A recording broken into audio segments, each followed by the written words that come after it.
I have to say, this is becoming a British ritual, isn't it? Where the British elect a strong prime minister.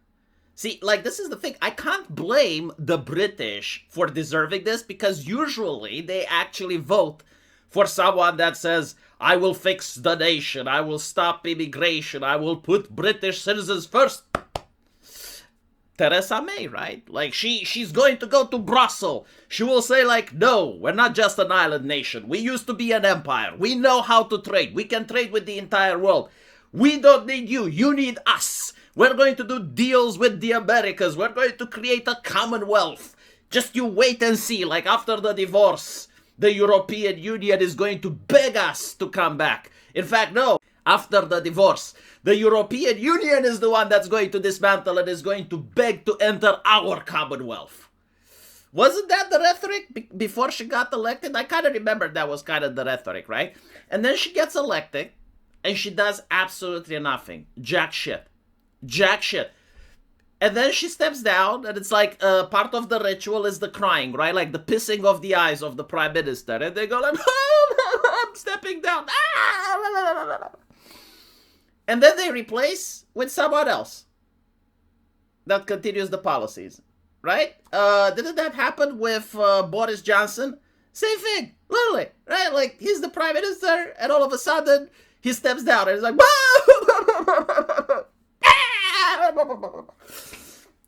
look, how many prime ministers need to piss their eyes until it starts to look like it's coordinated? Like, there's some PR campaign that is doing exactly what corporations do. Like, you need to understand how corporations work. Imagine you're Reddit. And the reason people go to your website and not to the competition is because you claim that that is where the news comes from. You read it first on Reddit. Okay? However, you start to realize that maybe a little bit of censorship is cool. Because, like, all of a sudden, you get a lot of power. You get to charge sponsors more who may want their opposition to be censored, or people that have negative things to say about movies or video games, they get to be censored, right? Politicians can come knocking and ask you for favors. So censorship is good, but, like, how do you sell it to the public? Because the public doesn't like censorship. If you start censoring, they may be leaving, right? And so what you do is you put a CEO that's unpopular. Let's call her Chairman Powell. And she is the one that starts the censorship, right? She is the one that starts the policy. And of course, people start leaving, people start complaining. And then you just get rid of her. And you replace her with someone else that continues the same policies. And notice how the public all of a sudden doesn't complain anymore. And this is literally what's happening in the UK, right? Like, you have a prime minister that says he will do things. They get elected. They do jack shit. They step down. They have a crying moment on camera, which is cathartic for the public, right? Like, right-wingers, see, finally he cries. Yeah, he probably cries in his bag of money and influence that he built. And then someone else comes up. And I love, like, this guy, like, this new guy, like, my God, you know, he's got the facial expression. I don't know how to say it so I don't insult him, because I'm not trying to insult the British Prime Minister, but did you know, like, dogs can do this?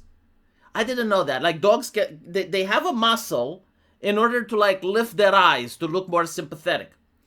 Wolves do not have this. Did you know that? No, seriously, it's fascinating.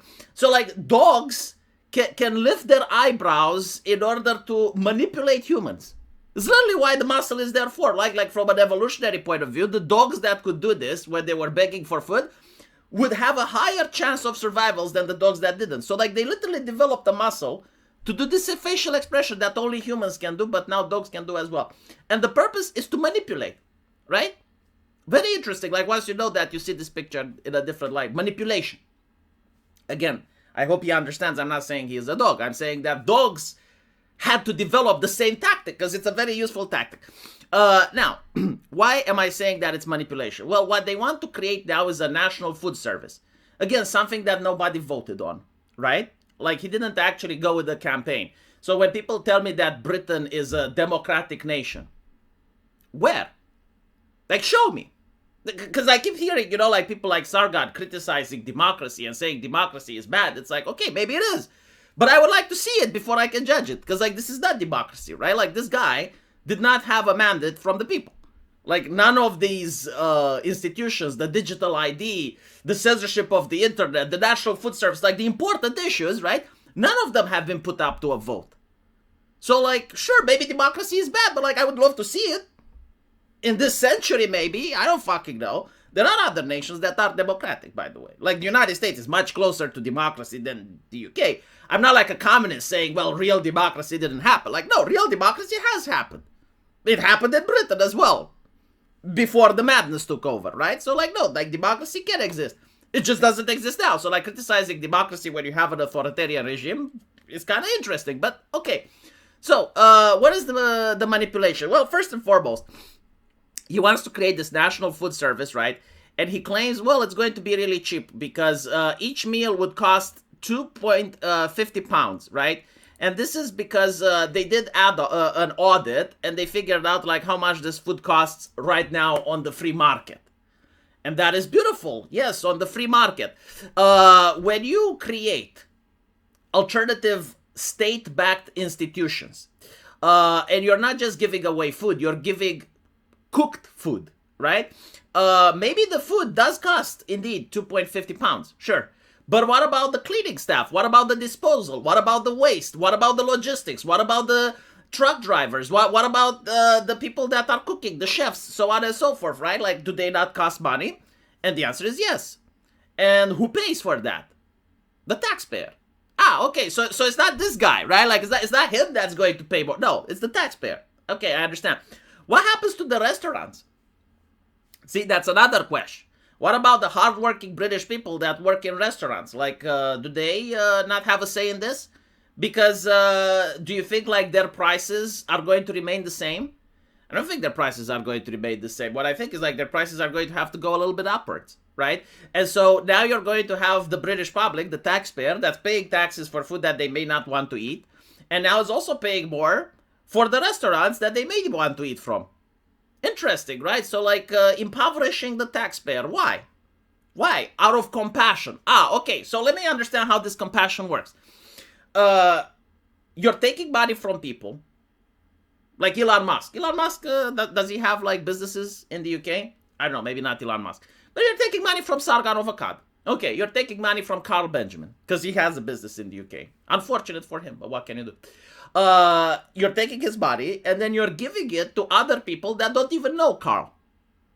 And those people are grateful to Carl. Like, not a single person will go to Carl and will be like, thank you, Carl, for keeping my children fed.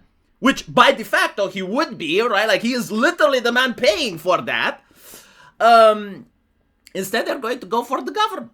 And it's like, but why? Like, the government didn't give a single penny. They're not the ones doing it. Carl is the one doing it. Right? Do you see how it works? Interesting. Universal National Food Service, but it requires a digital ID. Oh, so it's not so universal now, is it?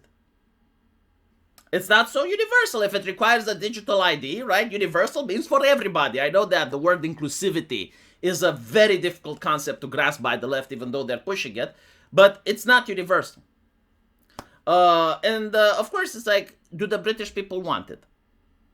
Like, maybe the British people want it for the British, but like, how many British people are there?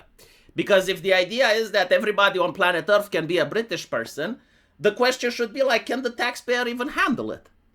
Like, as lovely as it is, you know, like, I can give charity as well. But I have a limit. Like, at some point, I run out of charity because there's just too many people. So, like, what does British people mean? Like, if I, from Romania, go into Britain, and I get the digital ID, do I, right? I go legally. Do I get to suck on the British taxpayer? The answer is probably yes, right? It is. What's the guarantee that the system will remain as it is and will not expand? Because usually with government systems, it seems to be promoted to infinity. Like, look at the NHS, where it started, where it's now. And I understand that the NHS is already struggling. So the solution for the struggling of the NHS is to create another alternative like the NHS, which is the National Food Service. You know, to me, it feels like if you're in America, you don't get many of these services. Fair enough, right? But at least you have your own money and you're independent and you can decide. Like, maybe you generally do not need healthcare this decade, right? Or maybe you say, you know what, c'est la vie. If I die, I die. It is what it is, right? So, like, some people may make those decisions. They don't have to pay. It's up to them, right? Or they may care more about their family. They may say, like, okay, all of us in the family pitch money together, and we're going to, like, use this money that our family has in order to deal with family issues. In the UK, it doesn't seem like this is what they want. What they want is the person, when they need food, they go to the government. When they need healthcare, they go to the government. When they need a job, they go to the government. So, like, the government is God, right? Now, my question is, like, what is the difference between the system that King Henry had and what they are trying to make? Well, the difference is that King Henry was at least honest, right? Like, King Henry literally said that he is the person that God sent to England. All of you are his subjects. All of you need to kneel when he comes along, right? And he was the face. He was King Henry. Now, I don't even believe this guy is the face. Well, maybe he is the face for the thumbnail, right? But, like, the people behind him are the actual individuals running the nation. Because it seems that the prime ministers come and go, but the system remains the same, right? So it's not like you have different people with different opinions or ideas. We even saw what happened with Boris Johnson. Like, Boris Johnson decided to do tier 45 lockdown in the country, and people that knew Boris Johnson said, like, this guy's a person that used to go to pubs and enjoyed British life. Like, he would never have created something like this. And the Build Back Better initiative and the age verification and the digital IDs, like, this doesn't seem British when it's happening in Australia, in Canada, in European Union, in 14 other nations with different legal systems, different politics, different histories. It's happening everywhere. So it's like, the question is, like, okay, so, like, who is actually King Henry? Because I don't think this guy is King Henry. That's the interesting thing, right? Like, we get to have King Henry's rule without knowing who to thank. Horrible system, by the way. This is going to create massive economic disasters if it's implemented. Really good grift if you're in the government, if you're in the left, right? And you can get a job, get it where the food is rotting, and the food will rot. New York has tried this with supermarkets. Food has rotten, okay? Make a case study, like the Telegraph. Like, find out what happened in New York. Why did the food rot? Because they made supermarkets in food deserts. Like, by all accounts, it shouldn't have rotted, but it did. And I can't blame the British people either, because this is not democracy, right? And they can stop it if people like Sarganova can't stop paying taxes to the British government, aka move to Poland already. Fuck are you doing? Demonetize the people that hate you, for fuck's sake. Anyway, let me know what you guys think, and as usual, we'll see each other in the comment section. Take care.